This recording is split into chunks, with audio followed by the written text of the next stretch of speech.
Nah,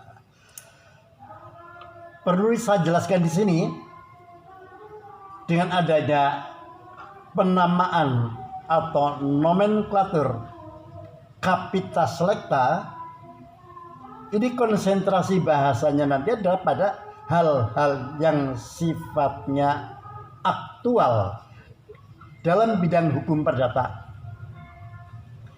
Jadi gambaran umum pada Capita Selecta ini adalah hal-hal yang aktual dalam hukum perdata. Demikian pula ada Capita Selecta hukum pidana, ada Capita Selecta hukum bisnis. Ini yang bersinggungan tipis antara Capita Selecta untuk hukum bisnis dan Capita Selecta hukum perdata. Karena beberapa materi hampir sama. Misalnya di sini berbicara mengenai hal-hal yang aktual. Pertama mengenai leasing. Di dalam Capita Selecta hukum bisnis pun juga berbicara masalah leasing. Ya memang ini antara BW dengan WVK ini kan hanya sifat yang umum dan sifat yang khusus, sehingga untuk selanjutnya dalam Capita ya betul jadi demikian. Bukan hanya masalah yang aktual mengenai leasing saja, tapi juga hal-hal lain, misalnya tentang modal ventura. Modal ventura. Dengan ada modal ventura ini sebenarnya juga bukan hal yang baru. Sebab dengan adanya modal ventura ini kita sudah dikenal ya sejenisnya adalah kongsi. Kalau dalam hukum dagang kita kenal dengan kongsi. Sehingga dengan adanya penyertaan modal ini baik untuk menghadapi apakah pengembangan dari modal ini adalah untuk misalnya sifatnya eksplorir atau perluasan, ataukah karena pembiayaan adanya temuan-temuan baru. Ya, sebenarnya hal ini bukan hal yang baru juga, tapi memang dari beberapa aspek hukum bisnis ini sifatnya dari Amerika Serikat karena tidak dikenal dalam BW. Hal lain lagi yang nanti akan menjadi materi bahasan dalam mata kuliah Capita ini ada kaitannya dengan dari franchise. Franchise ini sebenarnya bukan masalah baru bagi Indonesia. Karena dengan adanya franchise ini, perjanjian dari franchisor dengan franchisee, ini kan sebenarnya bagaimana perjanjian pengagenan antara distributor dengan agen dengan pedagang-pedagang selanjutnya. Ini bisa saja diatur dalam kontrak-kontrak itu. Juga hal yang lain lagi, misalnya mengenai perdagangan surat-surat berharga. Berbicara mengenai perdagangan surat-surat berharga, ini juga bagi kita bukan hal yang baru. Kita sudah mempunyai lembaga khusus yang menangani masalah surat-surat berharga. Kaitannya dengan pembiayaan dari suatu perusahaan. Ataupun juga dengan kaitannya modal ventura, karena nilai uang ini yang diharapkan nanti akan terjadi perubahan sehingga harganya akan menjadi naik. Sebab itu memang hal yang baru lagi adalah mengenai surrogate mother atau sewa rahim. Jadi ini kan di kalangan bisnis sudah demikian luasnya, bukan saja dia hari ini dilakukan kegiatan-kegiatan ini oleh kaum pria, tapi banyak ibu-ibu karir yang dia menekuni karirnya, menghindari untuk jangan sampai direpotkan karena hamil, tapi di sisi lain menginginkan mempunyai anak, sehingga di dalam praktek dikenal adanya surrogate mother atau sewa rahim. Ini yang masih dalam ranah privat, tetapi dalam pelaksanaannya masih beberapa hal terjadi sengketa. Walaupun sudah jelas-jelas ada surat perjanjian sewa menyewanya, bahwa si ibu yang menyewakan rahimnya ini nanti segala kebutuhannya akan dipenuhi oleh orang yang menggunakan hak sewa ini. Tapi kalau jelas si ibu tersebut yang melahirkan, tapi anaknya adalah menjadi orang lain, ini yang kadang-kadang masih saja adanya konflik dalam masyarakat. Sehingga bagaimana penyelesaiannya, sekalipun di sini sudah ada bukti-bukti yang konkret, pada akhirnya ke pengadilan. Memang di dalam BW hal ini tidak dikenalnya, disebabkan hal ini belum terjadi dalam masyarakat. Karena sudah kira-kira 2 abad keberlakuan BW kita, belum ada perubahan-perubahan yang mendasar. Hanya beberapa hal tertentu saja. Pada buku 1 kaitannya dengan hukum perkawinan, dan pada buku 2 dalam hubungannya dengan hukum tentang tanah atau hukum agraria. Semuanya masih buatan asli Belanda pada 1838.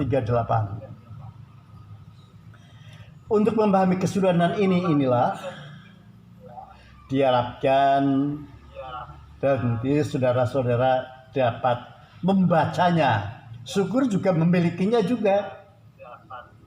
Memiliki buku-buku wajib itu, sehingga kalau ternyata nanti di dalam menyampaikan pemateri ini ada yang tidak jelas, dapat dilihat pada buku-buku wajib tersebut.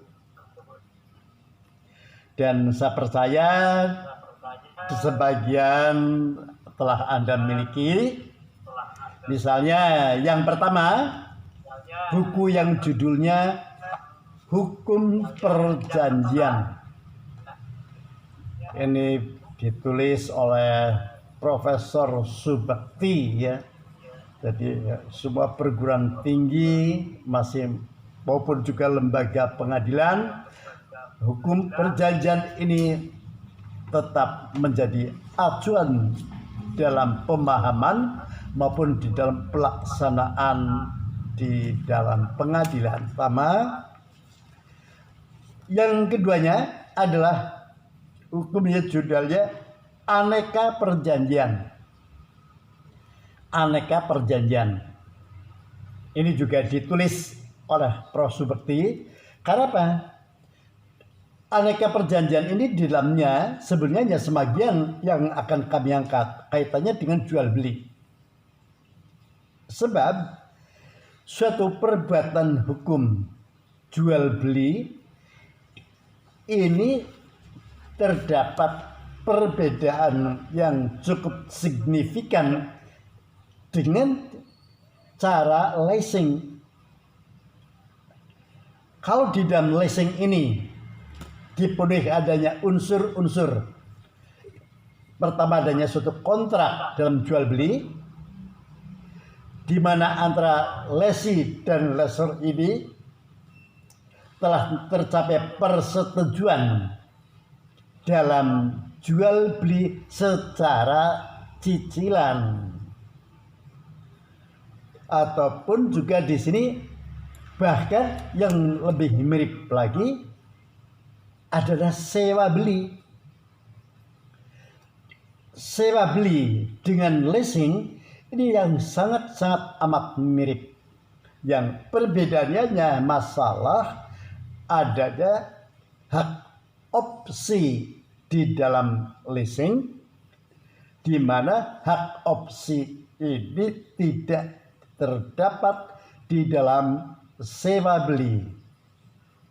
Yang menjadi pokok adalah mengenai jual beli.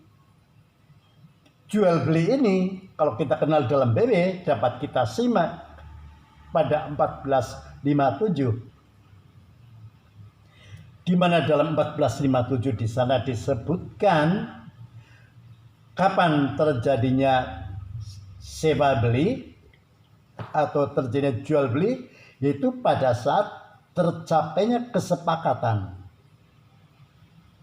Yang selanjutnya menimbulkan kewajiban bagi para pihak, baik pihak pembeli maupun juga pihak penjual. Mereka berkewajiban kepada pihak penjual berkewajiban menyerahkan barang yang menjadi objek jual beli, sedangkan bagi si pembeli di sini melakukan pembayaran. Nah, pembayaran ini nanti selanjutnya diatur dalam kontrak.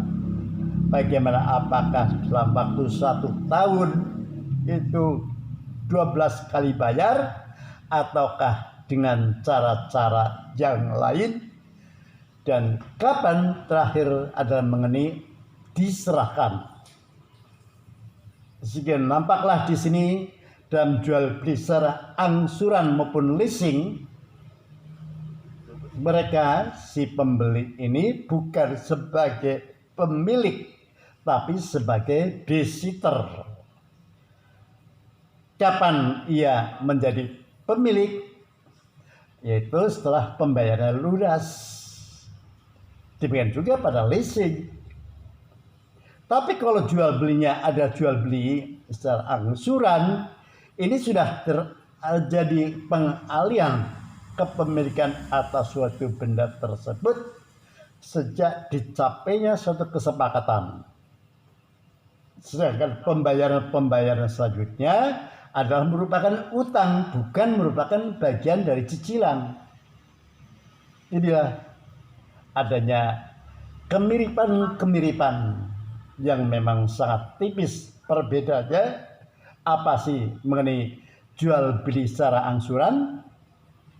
Kemudian dikenal juga perbuatan sewa beli, dan juga yang terakhir ini adalah merupakan perbuatan hukum yang kita impor dari Amerika Serikat, karena pada waktu itu Indonesia terjadi krismon.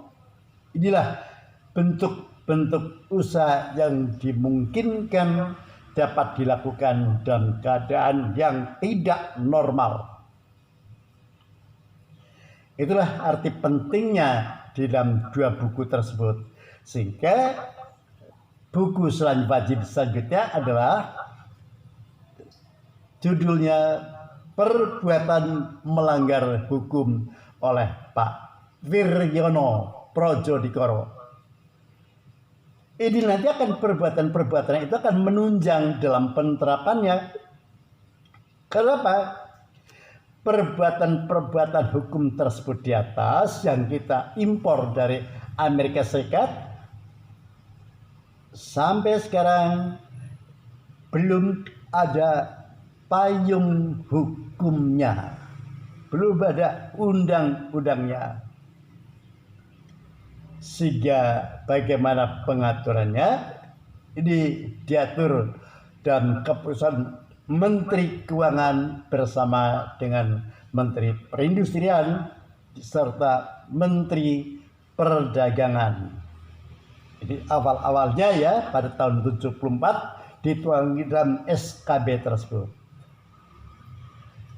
Inilah kaitannya nanti agar perbuatan melanggar hukum kalau ternyata ada pihak-pihak yang melakukan kesalahan dalam kontrak itu maupun di luar kontrak, dan perbuatan melanggar hukum khususnya yang tidak diatur dalam kontrak, tapi perbuatan orang tersebut menimbulkan kerugian, maka kepada pihak yang dirugikan mempunyai hak untuk menuntut ganti kerugian atas kesalahannya.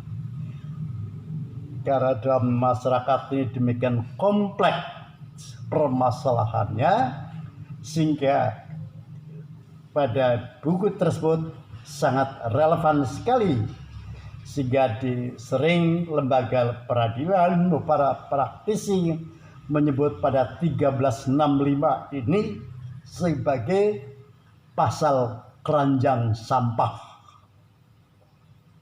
Itu jadi pertama hukum perjanjian, yang kedua ada aneka perjanjian, ketiga yang adalah buku yang judulnya perbuatan melanggar hukum, dan yang keempat ada hukum bisnis dalam teori dan praktek yang ditulis oleh Pak Munir Fuadi. Hukum bisnis dalam teori dan praktek. Kenapa? Di dalam berbisnis ini sering terjadi juga sengketa-sengketa. Sebutlah katakan dengan adanya terutama masalah ekspor impor antar negara, itu kan tidak mungkin akan terjadi pembayarannya secara cash. Sehingga di sini bagaimana kalau ternyata berapa si eksportir ini membutuhkan dana yang lebih cepat. Karena dalam ekspor impor itu pembayarannya bisa 3 bulan, bisa 4 bulan, bahkan lebih. Nah, ini bagaimana cara menutupi cash flow-nya bagi si eksportir karena tagihannya belum jatuh waktu. Belum jatuh waktu. Terlebih-lebih kalau juga bahwa salah satu pihak dijatuhi hukuman pilot. Ini nanti akan lagi permasalahan yang demikian indahnya dalam penyelesaiannya. Inilah dalam teori dan praktek. Tapi sini erat kaitannya sekali, sangat erat. Teori ini diibaratkan sebagai obornya supaya jalannya nanti tidak nyasar, dan praktek inilah untuk pelaksanaannya karena jalannya sudah jelas. Tapi bisa saja terjadi sudah ada jalannya tersasar juga. Nah, ini perlu adanya hukum tersebut yang nanti akan lebih banyak membimbing dalam penyelesaian baik dalam bidang teori dan praktek dalam berbisnis. Cukup bagus buku yang ditulis Pak Munir Fuadi. Di samping buku ini juga buku tentang pembiayaan. Ini juga ditulis oleh Pak Munir Fuadi. Buku yang judul tentang pembiayaan ini adalah merupakan cara berbisnis baru, di mana adanya satu pihak yang melakukan pembiayaan pembelian suatu benda, tetapi ternyata tidak cukup uang, maka lembaga inilah yang akan memberi talangan untuk melakukan pembayaran, dan dengan kesepakatan dari pembeli dan penjual, maka kepada pihak si pembeli ini bayarnya adalah kepada pihak pembayaran hukum bisnis ini. Dan buku lain yang masih sangat penting kaitannya dengan kepailitan, karena dimungkinkan dengan adanya ekspor impor ini salah satu pihak ternyata mempunyai banyak utang yang sudah jatuh waktu ternyata tidak dapat dibayar. Padahal seperti pernah disampaikan oleh Profesor Herman Rajaguguk, uang ini dalam suatu perusahaan terutama diibaratkan darah yang ada dalam tubuh manusia. Tanpa uang pasti kolaps. Sehingga kalau juga kita temukan ketentuan ini dalam hukum dagang, kalau suatu perusahaan yang kerugiannya sudah mencapai 75%, ini sama saja bahwa perusahaan tersebut sebenarnya sudah kolaps. Inilah sebagai gambaran umum. Jadi apa yang kita perhatikan di sekeliling kita, ada yang disebut leasing, mungkin di antara kita pernah menjadi lesinya. Juga ada perbuatan hukum yang lain di sini, dikarenakan adanya patungan modal atau modal ventura. Mungkin juga kita melihat adanya praktek franchise, di mana kalau kita jujur saja, praktek franchise ini sangat menguntungkan, sangat membantu, karena sebelum si franchisor ini melepaskan pekerjaan kepada franchisee-nya, ia terlebih dulu mengadakan pelatihan sehingga di dalam bisnis nanti hal ini mereka sudah tidak canggung lagi. Mengenai franchisor juga kaitannya dengan adanya sewa rahim dan praktek-praktek lainnya di dalam masyarakat. Ini sebenarnya perlu didukung oleh buku-buku wajib tersebut, sehingga bagaimana penyelesaiannya kita adalah sebagai teoretisi, paling tidak kita akan mengetahui trik apa yang harus dilakukan. Dan sebenarnya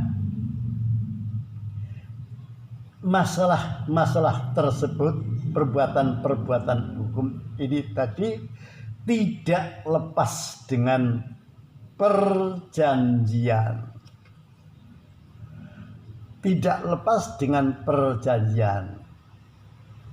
Ya memang sih mudah-mudahan kita bisa membuat adanya undang-undang yang secara khusus menangani hal tersebut, sehingga ketentuan-ketentuan yang terserat dalam hukum perjanjian kita ataupun diambil dari aspek lain termasuk di dalam hukum tentang perseroan terbatas, ini dapat digunakan sebagai sarananya.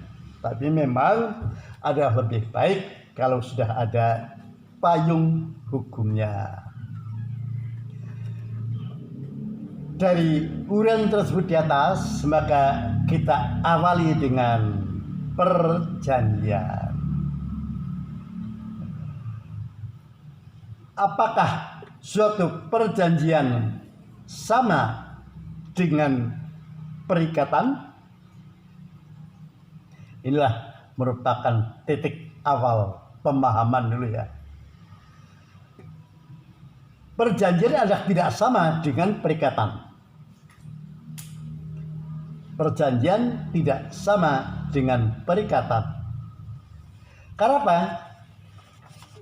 Untuk berbicara masalah ini, kita harus terlebih dulu mengetahui apa definisi dari perjanjian. Yang disebut dengan perjanjian adalah suatu peristiwa di mana seseorang berjanji kepada seorang lain.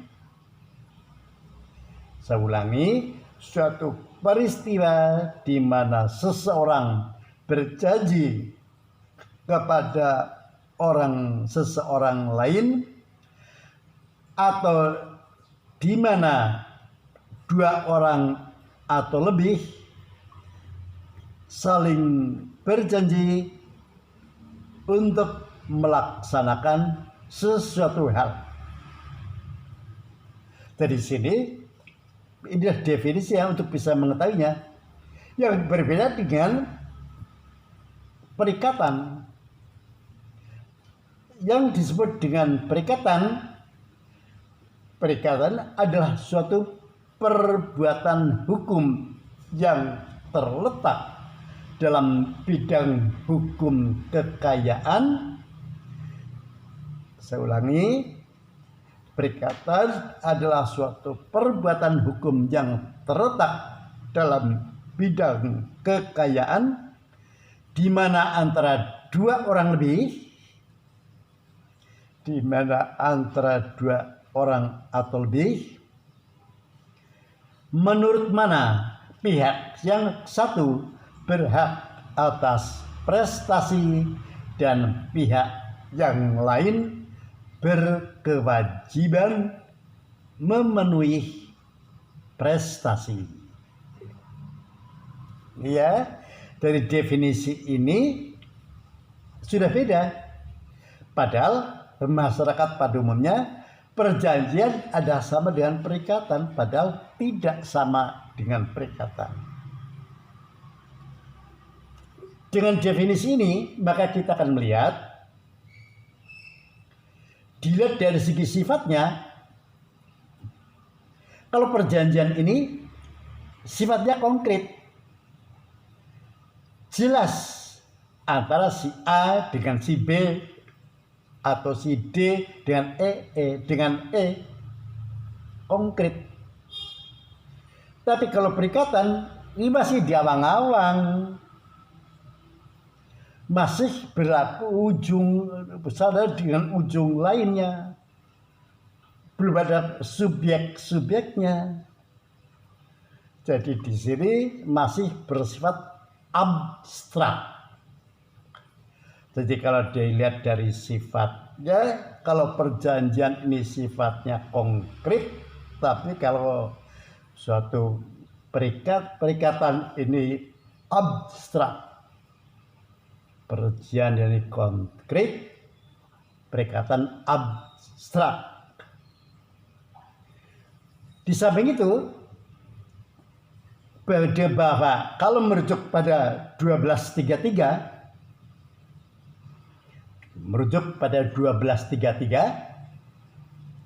perikatan itu dapat lahir dari perjanjian,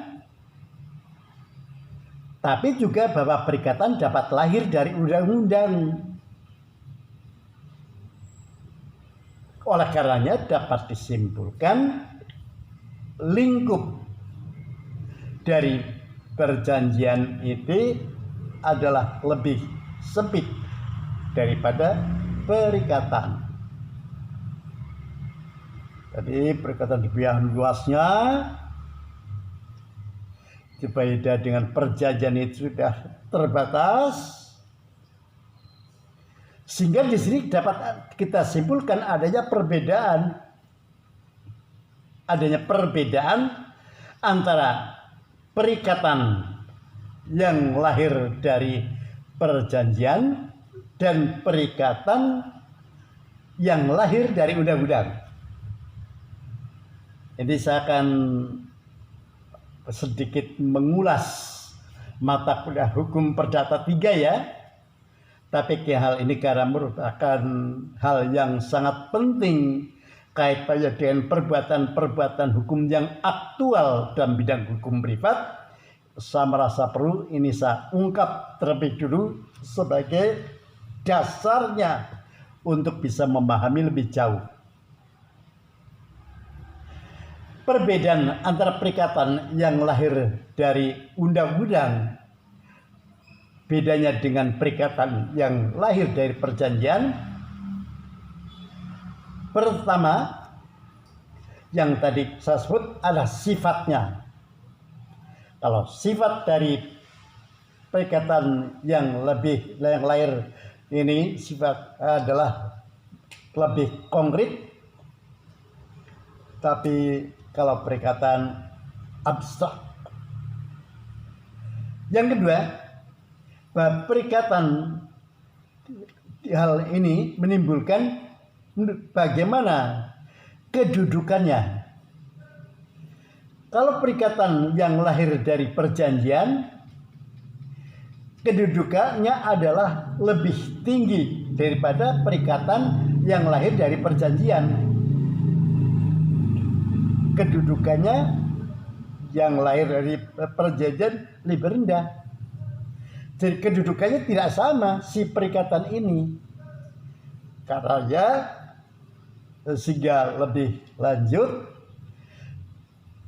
bahwa dilihat dari sanksinya, sanksi terhadap perikatan, sanksi yang dari undang-undang adalah lebih keras dibandingkan dengan perikatan yang lahir dari perjanjian. Karena apa? Sanksi-sanksi ini diatur oleh para pihak yang mengadakan perjanjian. Saya ulangi lagi di sini. Pertama dilihat dari segi sifatnya, juga dilihat dari lingkupnya, juga dilihat dari fungsinya. Jadi juga kata lebih lain lagi. Misalnya di sini akan kita perhatikan dari keberlakuannya. Kalau perikatan ini masih sifatnya berlaku pada umum, terhadap umum. Tapi beda dengan perjanjian, sudah tidak umum lagi karena lingkupnya lebih sempit, yaitu hanya mengikat pada pihak-pihak yang mengadakan perjanjian saja. Nah, sehingga jelaslah di sini perikatan yang lahir dari perjanjian beda dengan perikatan yang lahir dari undang-undang. Contohnya tadi sifat-sifatnya, definisinya, lingkupnya, kedudukannya. Sekarang contohnya. Contoh perikatan yang lahir dari undang-undang, misalnya kita merujuk pada pasal 625 BW. Di antara para pihak ini tidak pernah ketemu. Tapi karena mereka tanahnya berbatasan, sehingga masing-masing pihak ini wajib menjaga batas tanah. Inilah lahir dari undang-undang. Ya berbeda kalau perjanjian ini, perikatan lahir dari perjanjian memang harus ada terpenuhnya pada pasal 1320 kepada para pihak. Yaitu meliputi bahwa harus ada kesepakatan dari para pihak. Yang kedua, bahwa para pihak ini cakap untuk melakukan perikatan. Dan yang ketiga, hal tertentu, yaitu artinya objeknya harus jelas. Dan yang persyaratan keempat, yaitu suatu sebab yang halal. Sehingga dengan terpenuhinya 1320 ini, para pihak wajib mentaati dari perjanjian tersebut. Lebih-lebih kalau merujuk pada 1338 itu Pacta Sunt Servanda, sehingga perjanjian tersebut mempunyai berlaku sebagai undang-undang bagi mereka yang membuatnya. Selanjutnya, dengan adanya perikatan maupun juga perjanjian, bagaimana prakteknya di dalam masyarakat yang pada dasarnya mereka sadar atau tidak sadar terikat dengan ketentuan-ketentuan ini. Sehingga kadang-kadang kalau kita lihat ada pihak apakah sengaja atau tidak sengaja tidak mentaati perjanjian yang mereka buat ini. Kalau ternyata dengan tidak ada alasan yang sah, ada pihak yang tidak mentaati, artinya melanggar dari apa yang telah disepakati bersama, mereka ini berarti melakukan ban prestasi, ingkar janji, cedera janji, itu ban prestasi.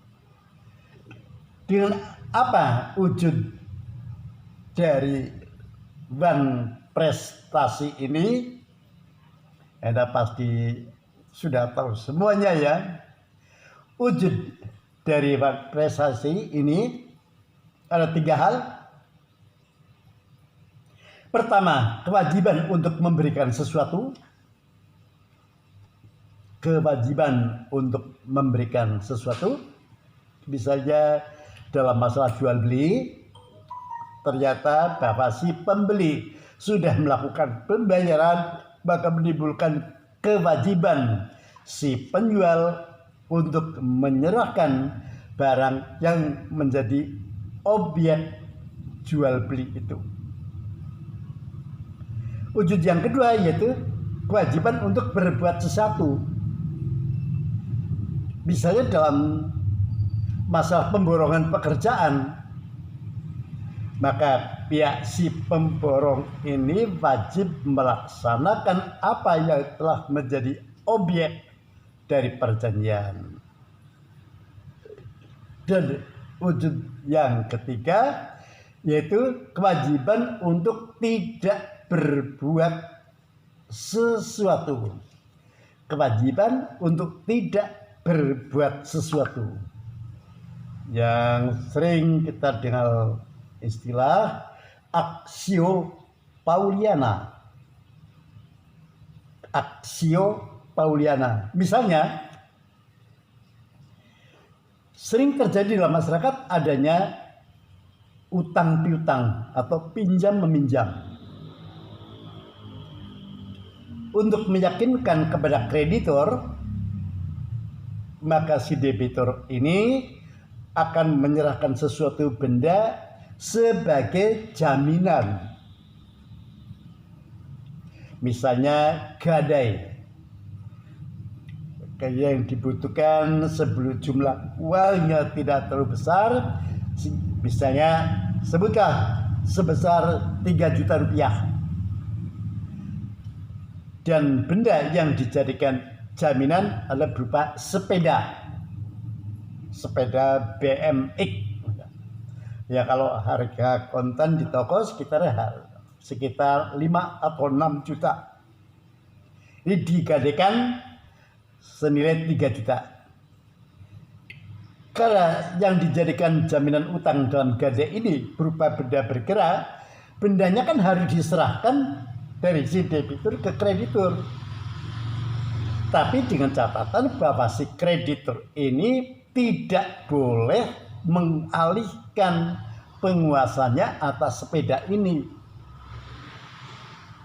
Inilah yang dimaksud dengan aksio Pauliana.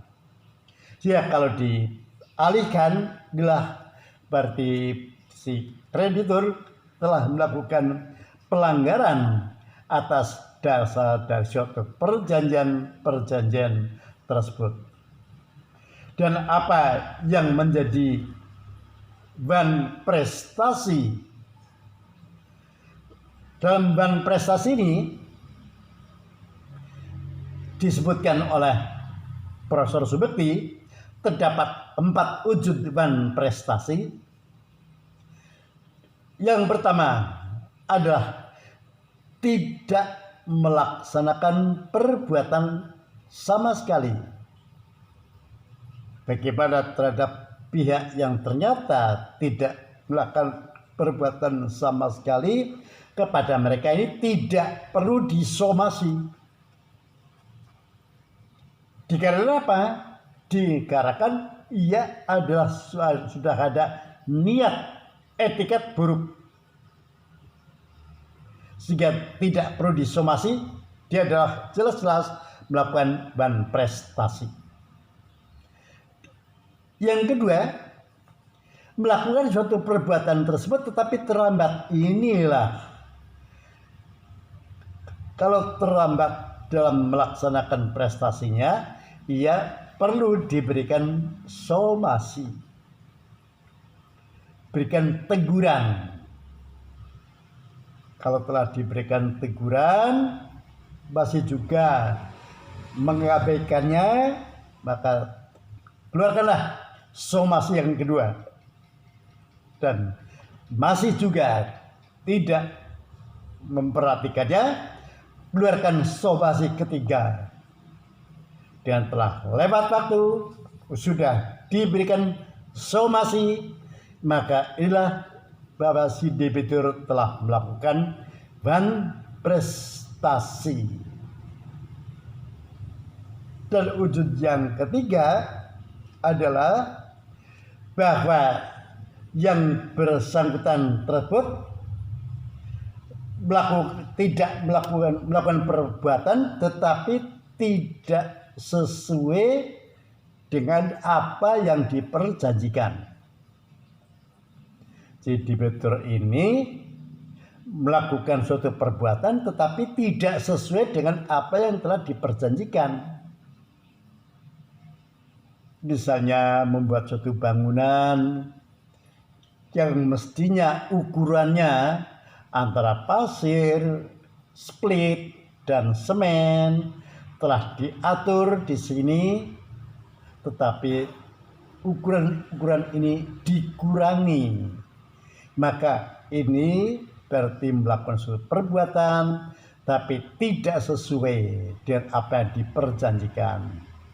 Sehingga yang dibentuk nanti bangunannya misalnya tujuannya untuk membuat garasi, tapi yang dibangun adalah berupa kandang kuda.